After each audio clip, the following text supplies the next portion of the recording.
The alert tone is soft. It is not an alarm. It is a question. You lean forward in your chair. The orbital station is quiet around you. Most of the crew is on leave. You pulled the short straw for monitor duty.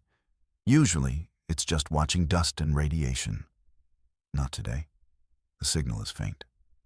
It is layered with static and the hiss of deep space. But it is there, a ghost on the frequency. It repeats a simple string of code, an identification tag from over a century ago. It belongs to the first colony ship, Odyssey. A ship long thought lost, a mission written off as a tragedy. Your console flickers. The system tries to decode the message. It is not data. It is not telemetry.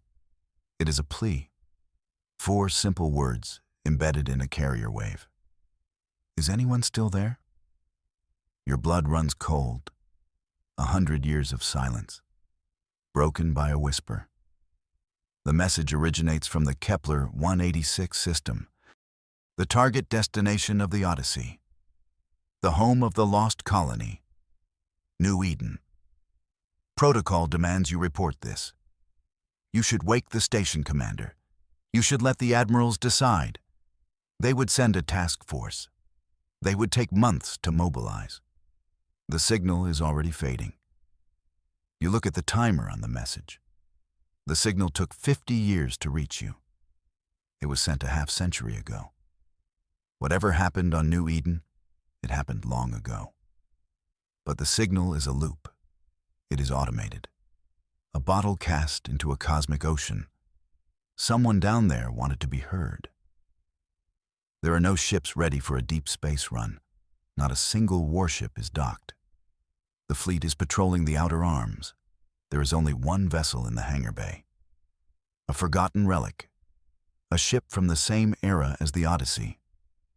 They called it obsolete. They called it a museum piece.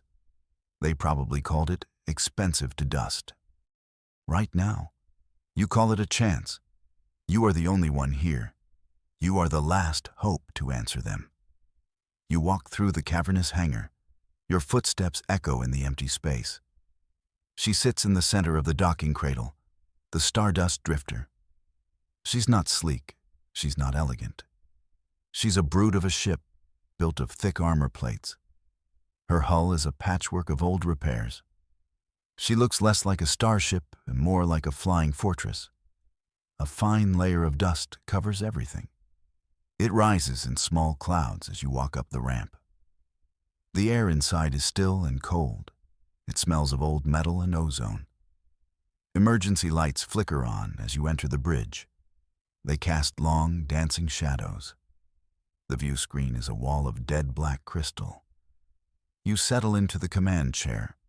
The material is cracked and worn.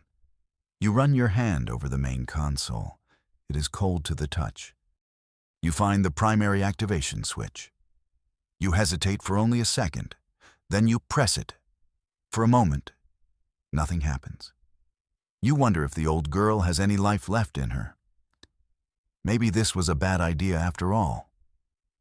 Then a low hum begins. It vibrates up through the deck plates. Lights flicker to life across the bridge. One by one, old systems report for duty. Green runes flash across screens that were dark for decades. A voice, calm and synthetic, fills the air. It is smooth, with no trace of age. Reactor online. Navigation online. Life support online. The voice pauses. Primary user identified. Welcome back, Captain. You are not a captain. You are a comms technician. But the ship does not seem to care. It only recognizes your genetic markers. Markers from the first expansion era. Ship designation Stardust Drifter. My designation is Lyra. I have been dormant for 73 standard years. You look around the waking bridge. Lyra, you say aloud. Can you still fly? The voice responds without hesitation. This vessel was built to last an eternity. 73 years is but a nap. Where are we going, Captain? You show her the coordinates for New Eden. A long silence follows. Then Lyra speaks again. A long journey. It is good to have a purpose again. The journey is a quiet blur. The Stardust Drifter performs flawlessly. Lyra is a silent, efficient companion. She speaks only when necessary. Her presence is a comfort in the vast emptiness. The star-born vistas outside are beautiful, but lonely. You spend your time studying the old ship's systems. You learn its quirks. You learn its strengths. It feels less like a machine and more like a partner. After weeks of travel, the final jump is complete. The ship shudders out of warp space. You are at the edge of the Kepler 186 system. New Eden is still millions of kilometers away. But something else is here. Something big. Lyra's calm voice breaks the silence. Multiple contacts detected, matching Colonial Defense Fleet signatures. Your screen fills with targeting icons. Dozens of them. They are scattered in a loose formation, a defensive perimeter. They should have hailed you instantly. They should have challenged your arrival. But there is only silence. The ships are dark. They drift aimlessly in the void. You push the magnification to maximum. The lead ship fills your view screen. A heavy cruiser, the Vigilance. Her hull is terribly scarred. Blackened wounds mar her armor. Entire sections are peeled open to the vacuum. It looks like she fought a hell of a battle. And lost. You scan for life signs. The result is a flat, sterile negative. You check the next ship, and the next. They are all the same. Battered, silent, dead. This was not a battle. This was a slaughter. Lyra, any energy readings? You ask. Negative, Captain. All reactors are cold. The fleet is a graveyard. A whole fleet, wiped out. What could do this? You feel a sense of dread creep into your heart. The colonists on New Eden were not just lost. They were defeated. Whatever they faced, it was overwhelming. The silent ships are a testament to that. They are grim sentinels at the gate of a fallen kingdom. And you are about to fly right through that gate. Because of course you are. Adventure before paperwork. You navigate the Stardust Drifter carefully. You pass between the dead ships of the Ghost Fleet. Each one is a monument to a forgotten struggle. They are like ancient whales, frozen in their final moments. You feel like an intruder in a sacred tomb. The silence from your comms is absolute. It is heavy. It is unnerving. Then Lyra speaks. Her voice is a sharp interruption. Small object detected. Low power signature. It is broadcasting. On your screen, a tiny icon appears. It is a standard data buoy. It drifts alone, away from the main wreckage. It looks insignificant. But it is the first sign of active technology you have seen. You bring the ship closer. The buoy is old. Its casing is pitted by micrometeoroids. But a small blue light on its antenna blinks steadily. It is repeating a message, not on the main channels. It uses a narrow, focused beam. It seems to be aimed at anyone entering the system, like a lighthouse warning ships away from the rocks. You tune the receiver to the correct frequency. The message is not encrypted. It plays on a continuous loop. A voice comes through your speakers. It is a man's voice. He sounds strained. He sounds terrified. Turn back. Do not answer our call. It is a trap. The voice cracks with desperation. It wears our faces. It speaks with our voices. But it is not us. The message continues. It hunts with thought. It feeds on consciousness. There is no defense. It learns you. It becomes you. A burst of static cuts him off. Then the loop restarts. Turn back. Do not answer our call. Over and over. A chilling warning from a dead man. You sit back in your chair. The friendly little buoy is now the scariest thing in the system. The original distress call was a lure. This buoy is the real message, the final word of the defense fleet. They sacrifice themselves to leave this warning, a warning you have flown halfway across the galaxy to ignore. Lyra, you say, take us in, slow and quiet. Lyra's response is immediate. Acknowledged, Captain. Stealth systems engaged. You feel the Stardust Drifter shift. Her engines run at a whisper. Her outer hull cools to match the ambient temperature of space. Lyra is a master of stealth. The old ship disappears into the background radiation. You are a ghost now. You drift past the last of the dead fleet. You head toward the third planet of the system, New Eden. From orbit, the world is beautiful. It is a swirl of blue oceans and green continents. White clouds drift lazily across its surface. It looks peaceful. It looks alive. There are no signs of orbital bombardment, no craters from a massive war. Everything appears perfectly normal. The normalcy is what makes it so terrifying. You scan for the colony's cities. They are easy to find. Great coastal metropolises, sprawling inland settlements. Their lights should be visible even from this altitude. But the night side of the planet is a black void. There are no city lights, not a single spark of electricity. It is as if the entire population decided to go to bed early, all at once. You pilot the ship into the upper atmosphere. The air is clean. The weather patterns are stable. The planet is a paradise, but it is an empty paradise. You descend over the capital city, named Promise. Its towers reach for the sky. Its streets are wide and perfectly laid out. And they are all empty. You fly low over the grand boulevards. There are vehicles parked neatly along the curbs. The city's public transit pods are frozen on their tracks. Parks and plazas are pristine but deserted. It is a perfect city, a pristine museum exhibit, a city holding its breath, waiting for its people to return. But the people are not gone. Lyra's sensors pick them up. Thousands of them. Millions. They are in the buildings. They are in the streets. They are everywhere. They are just not registering as you expect.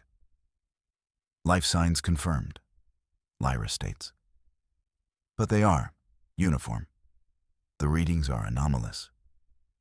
You look down at the silent world, a beautiful, perfect trap. You now know what the buoy meant. It is not an empty world. It is a conquered one. You land the Stardust Drifter in a secluded plaza. You choose a spot between towering, silent skyscrapers. Lyra extends the ship's external sensors. Micro-drones detach from the hull. They are silent flyers, no bigger than insects. They spread out into the city of Promise. You watch their feeds on the main view screen. The city is revealed in stark detail. The colonists are there. They stand in the streets. They wait in open doorways. They sit in the silent vehicles. They are dressed in normal clothing. They look like ordinary people frozen in time. A man in a business suit stands beside a food cart. A woman holds a child's hand in the middle of a park. They are perfectly still. Then, as one, they all turn their heads. They turn towards the west. They move in perfect, eerie synchronization. They take a single step, another. A slow, shambling procession begins. Thousands of people begin walking. They have no expression on their faces. Their eyes are open but vacant. They are an army of puppets, an empty horde. You watch, mesmerized and horrified. They move without purpose. They flow through the streets like a slow river. They do not speak. They do not interact. They are just bodies in motion. They are shells. The vibrant, thriving colonists of New Eden are gone. Only their bodies remain, animated by something else. What is controlling them? You whisper. The psychic signature is diffuse, Lyra replies. It is everywhere. Like a background hum, it has a single, unified consciousness. You remember the warning. It hunts with thought. It feeds on consciousness. This is what it does. It does not kill. It consumes. It hollows people out and turns them into drones. It wears their faces.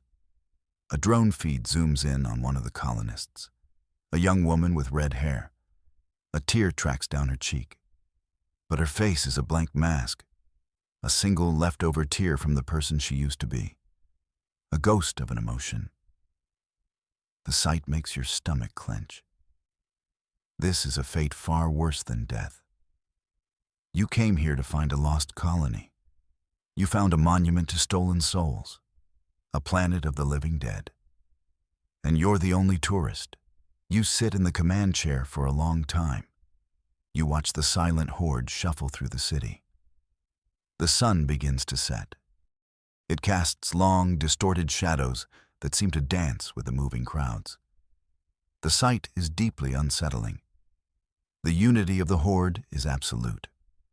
A million minds, or what is left of them, reduced to a single, mindless impulse. It is a psychic monolith, an oppressive wall of static. You task Lyra with analyzing the phenomenon. You need to understand the enemy. The entity's consciousness is vast, Captain, she reports. But it is not complex. It is like a single note held indefinitely. A constant pressure. I cannot isolate any individual thoughts within it. It is pure, raw existence. Without personality, without goal. Just being. You decide to try something desperate. You are a comms technician by trade. You reconfigure the ship's main sensor dish. You turn it from a passive listener into an active scanner. You send out a gentle, probing pulse, not of energy, but of pure thought. A simple query, a spark of individual consciousness pushed into the psychic storm. You ask again the question from the original signal. Is anyone still there? For a moment, there is no response. The psychic static feels like it presses in on you. It is a suffocating blanket. You feel a pull, a cold curiosity from the horde mind. It noticed your pulse. It is turning its slow, vast attention towards you. This was a terrible idea. You are a candle flame trying to get the attention of a hurricane. Then you feel it. A flicker. A tiny, terrified thought that is not your own. It is almost lost in the overwhelming noise. It is like a single dissenting voice in a choir of a million singers. It is weak, but it is there. It is shielded. It is hiding. The voice is clear in your mind, though no sound is made. Who are you? How are you doing that? The voice is female. It is human. It is terrified, but it is also sharp and focused. A survivor. Hope, a dangerous and fragile thing, ignites in your chest. I am a friend. You project back, keeping the thought tight and focused. I came because of the Odyssey's signal. Where are you? The mental response is immediate and laced with urgency. Below, deep below. You have to get away from the surface. It will find you. It will consume you. The survivor's voice is a lifeline. She calls herself Ilara. She guides you away from the city center. She directs you to a massive industrial structure on the outskirts. It is a geothermal power station, a monument of engineering built to tap the planet's core heat. It now stands silent and dark, like everything else. The entrance is there. Her thought echoes in your mind. A maintenance shaft. Level G double quote. You land the Stardust drifter behind the station. The structure shields it from the view of the shuffling horde. You tell Lyra to maintain stealth. She must be ready to take off at a moment's notice. I will be your eyes on the surface, Captain. Lyra's voice says. Be careful. My sensors cannot penetrate deep underground. It's a nice way of saying she can't help if you get eaten by mind zombies. You put on a standard utility suit. You grab a cutting torch and a power pack. You exit the ship. The air of New Eden is cool and smells of rain. It feels wrong to find it so pleasant. You find the maintenance hatch Alara described. It is a heavy slab of steel, sealed shut with rust and time. Your cutting torch makes short work of the lock. With a groan of protesting metal, you heave the hatch open. A wave of stale, cold air washes over you. It smells of dust and deep earth. A steel ladder descends into absolute darkness. There is no turning back now. You clip a safety line to the ladder and begin your descent. The hatch closes above you, plunging you into blackness. Your helmet lights cut a sharp, lonely beam into the void. The shaft is impossibly deep. You climb down and down. The walls are cold and damp. The only sound is your own breathing and the faint, guiding voice of Alara in your mind. "Keep coming," she urges. The main conduits are farther down. This part of the station has been abandoned for decades. It feels like you are descending into a forgotten underworld. Each rung of the ladder takes you further from the sky, further from your ship, deeper into the heart of the silent planet. After what feels like an eternity, your boots hit solid ground. You are in a vast, circular chamber. Your helmet light plays across walls of strange, iridescent metal. This is not human construction. The architecture is elegant and seamless. It looks grown, not built. Strange symbols are carved into the walls. They glow with a soft, internal light. You found it. Alara's voice is filled with awe. The precursor substation, we found it by accident years ago. Before everything fell apart. You walk toward the center of the chamber. A tall, crystalline pillar rises from the floor. It pulses with a gentle white light. This place feels ancient. It feels sacred. What is this place? You project. It's a library, Alara answers. An archive, left by a civilization that was here millions of years ago. We were just beginning to understand it. As you approach the pillar, it seems to respond to your presence. The symbols on the walls glow brighter. A low hum fills the chamber. You reach out and touch the crystal pillar. Your mind is flooded with images. Not thoughts, but pure data. Star charts of unknown galaxies. Blueprints for impossible technologies. The history of a star-faring race. They were explorers, philosophers, artists. You see their rise and their fall, and you see what they were running from. A wave of pure terror, ancient and profound, washes over you. It is the memory of the precursors. They encountered the same enemy, a psychic parasite that swept through their empire like a plague, a consumer of civilizations. They had no weapon against it. It turned their own people against them. It absorbed their immense knowledge, their art, their love. It left behind only empty puppets. In the archive, they gave it a name, a designation born of fear and grief. They called it the Silent Requiem. A requiem is a mass for the dead. This entity was a living funeral song. It turned entire species into their own silent memorials. The archive shows the precursors' final, desperate act. They did not fight it. They could not. They simply ran, sealing their knowledge away in archives like this one, hoping that the next species to find it would be better prepared. Spoilers. You were not. The archive's information settles in your mind. It is a heavy, chilling weight. The Silent Requiem. The name itself feels like a curse. You now understand what you are facing. It is not a monster you can shoot.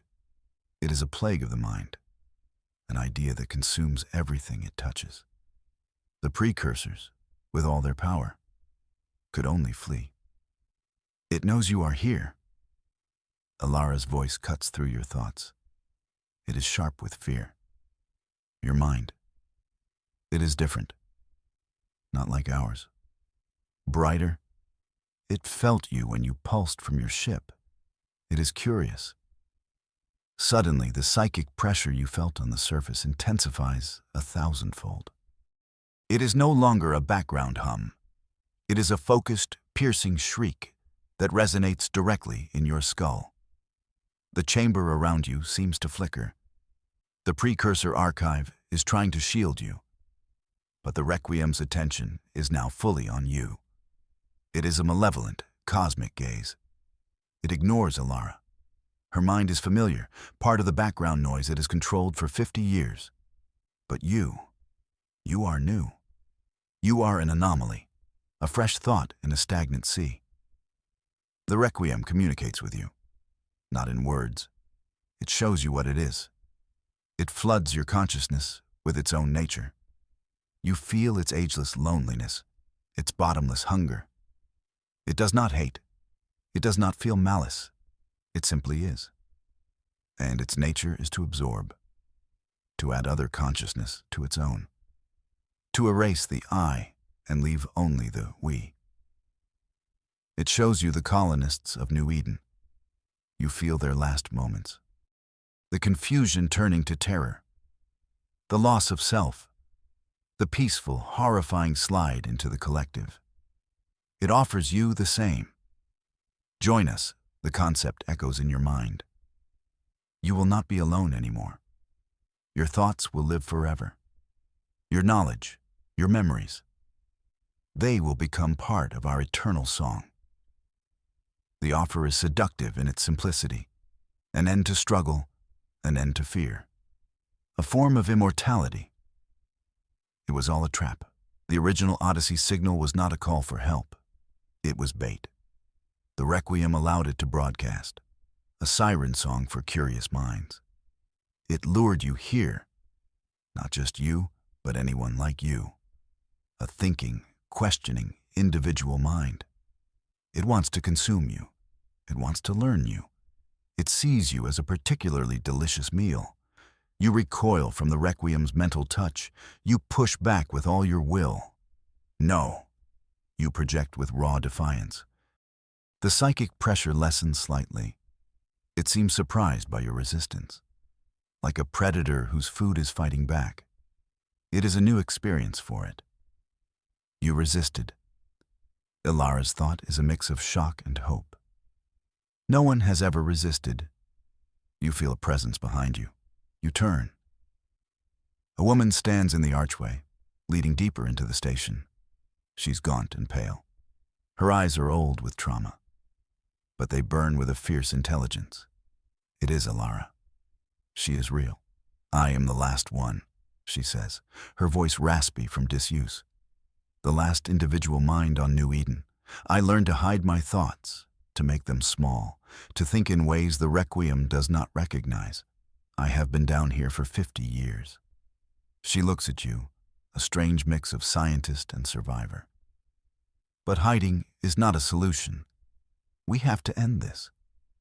She leads you from the archive into a massive control room. It is part of the geothermal station. A huge holographic map of the planet hangs in the air. Lines of energy flow towards the planet's core. This station was designed to power the colony, she explains. But it has a secondary function, a failsafe. She points to a series of conduits on the map. The station can be overloaded.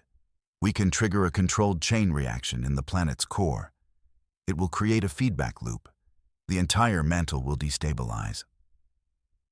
Her voice is steady, but her hands tremble. The result will be a hypernova event. The planet will be sterilized. The Requiem's consciousness is tied to the life on this world. If the life is scoured away, the Requiem here will die. It is a terrible plan, a desperate final strategy, to destroy an entire world, to kill millions of people, even if they are just puppets now. It is the only way to be sure. The only way to stop the Requiem from spreading. To stop it from using New Eden as a base to call others. It's the only way, Alara repeats, as if reading your thoughts. Humanity's last word against the silence. You know she is right. This plague cannot be allowed to escape. You look at the holographic display. You trace the lines of power that lead to the planet's heart. How do we do it? You ask. Alara's face is grim. She gestures to a shielded console in the center of the control room. The final command cannot be automated. It was a safety protocol. To prevent an accidental cataclysm, it requires manual activation. Someone must stay here and turn the key. The weight of her words settles in the cold air. A sacrifice is required. One person has to remain behind to ensure the detonation sequence completes, to be consumed by the fire that will cleanse this world. It is a one-way trip. Your eyes meet Alara's. The terrible choice hangs between you. I will do it, she says, her voice firm. I have lived in this tomb for half a century. I have watched my friends, my family, become part of that thing. My life ended long ago. This is just closing the book. She looks at you. You have a ship. You have a purpose. You have to be the one to carry the warning. She is logical. She is brave. And she is wrong. No, you say. You are the one who survived. You are the one who understands this enemy. Humanity needs your knowledge, not my piloting skills. You think of the Stardust Drifter, of Lyra. The ship is mostly automated. It can fly itself home. But the warning, the story of New Eden, needs a witness. It needs a voice of experience. You've been the ghost for 50 years, Alara, you tell her. It's time for you to live again. You walk towards the console. Get to my ship. The AI's name is Lyra. Tell her to take you home. She will protect you. Alara stares at you, her expression unreadable. Tears well in her eyes. The first she has shed for a person in a very long time. Why? She whispers. Someone has to, you reply. It is the simple, terrible truth of the moment. There is no other way. This is your purpose. This is why you answered the call. You are not a hero. You are just the person in the right place, at the worst possible time. You smile, a small, sad smile. Go now. There is not much time. Alara hesitates for a moment longer. Then she nods, a silent, profound gesture of acceptance. She turns and runs from the control room. You are left alone with the hum of the station, the ghost of a planet. You turn your attention to the ship's comms. You still have a link to the Stardust Drifter. You have one last thing to do. Lyra, you say, I need you to do something for me. You can almost feel the AI's attention focus. I'm not coming back. You will have a new passenger. Her name is Alara. Your new mission is to get her home safely. Do you understand? There's a pause, longer than usual. Your orders are unexpected, Captain, Lyra replies. Her synthetic voice holds a new, strange tone, something like concern. But they are acknowledged. I will protect her. Good, you say. One last thing. I need you to record a message, and I need you to broadcast it on all frequencies once you are clear of this system. Broadcast it continuously. Make it humanity's new lighthouse. You take a deep breath. You are no longer a comms tech. You are a chronicler, a testator. You begin to speak. You tell the story of New Eden. You talk about the ghost fleet in the silent cities. You describe the Requiem. You explain its nature, how it consumes, how it spreads. You warn them not to trust old signals from lost colonies. You warn them that some mysteries should remain unsolved. You do not speak of heroes or sacrifice. You speak of choices, of the terrible cost of survival. You tell them about Ilara, the woman who held on to herself in the face of oblivion. You tell them that humanity is strong, that it is smart, and that it must be vigilant. We are not alone, you say, your voice echoing in the control room. There are things in the dark far older than we are, but we are not afraid. We will not be silenced. You finish the message. It is your final report. Humanity's last word from New Eden. It is a warning. It is a testament. It is a promise that you did not fall in vain. You close the channel. Your work is almost done. Now, you just have to keep your own promise. You watch on a small monitor as the Stardust Drifter lifts off from the planet's surface. It rises silently, a dark shape against the gray sky. It ascends into orbit, becoming a small, bright star of its own. It holds position for a moment, a final, silent farewell. Then it turns and accelerates, disappearing into the blackness of deep space. Ilara is safe. The message is safe. Now, only you and the Requiem remain. The psychic pressure increases again. The entity knows it has been tricked. It feels its new prize slipping away. Its curiosity turns into a cold, vast frustration. The horde on the surface stops moving. 1,000,000 bodies stand still. All of them, are now turning their empty eyes toward this spot. Looking down into the earth, at you. You feel the Requiem's consciousness pushing at you. It tries to overwhelm you one last time. It shows you images of peace, of unity, of an end to struggle. It whispers promises of eternity inside your mind. But you are shielded by your purpose. You are no longer a person to be consumed. You are an instrument of cleansing fire. You turn to the master console. A single covered switch sits in the center. The activation key. You lift the protective cover. The switch glows with a soft, red light.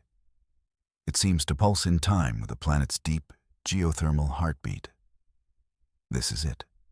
The final moment. The end of a world. You place your hand on the switch. You think of home. You think of the stars you will never see again. You think of the billions of people who will live on, never knowing your name. Who will be safe because of this choice. You are not afraid. You feel a strange sense of peace. You have done the right thing. With a steady hand, you throw the switch. The console flashes bright green. A deep, powerful shudder runs through the entire station. The hum of the machinery rises to a deafening roar. The planet's core has begun its collapse. On the holographic map, you see the energy lines turn from blue to a blinding, furious white. The planet is dying. A new star is being born. The cleansing fire has been lit. The Stardust Drifter glides through the silent void. It is a long way from the Kepler system now. In the command chair, Ilara watches the sensor readings. A flash of light appears on the long-range display. A bright, impossible bloom of energy where New Eden used to be. It is brighter than the system's own sun. It is the light of a world's final, defiant scream. The star-born fire scours the Requiem from existence. Ilara closes her eyes. She pictures the lone figure in the control room, the stranger who gave everything. She feels a profound sense of loss, but also gratitude. His sacrifice bought her a future. It bought humanity a future. She will not waste it. She opens her eyes, her resolve hardened. She has a mission now. Lyra's calm voice fills the bridge. Broadcast initiated as per the captain's final order. The message begins to play. Your voice, strong and clear, echoes from the ship's transmitters. It radiates out into the cosmos, a wave of truth and warning. It travels at the speed of light. It will reach distant outposts. It will arrive at busy starports. It will echo in the halls of power on Earth. The story of New Eden becomes a legend, a cautionary tale told to new recruits in the fleet, a lesson for explorers pushing into the unknown. The name of the silent requiem is now known. The nature of its threat is understood. Humanity is no longer blind to the psychic predators that lurk in the silent places between the stars. The Stardust Drifter, the ancient relic, becomes a vessel of hope. It carries the last survivor of a lost colony. It carries the echo of a brave soul. Your final message becomes humanity's shield, a legacy of courage that will ripple through the ages. You are gone, but your echo will last forever. And because of you, humanity now knows. It knows the darkness, and it knows how to fight it.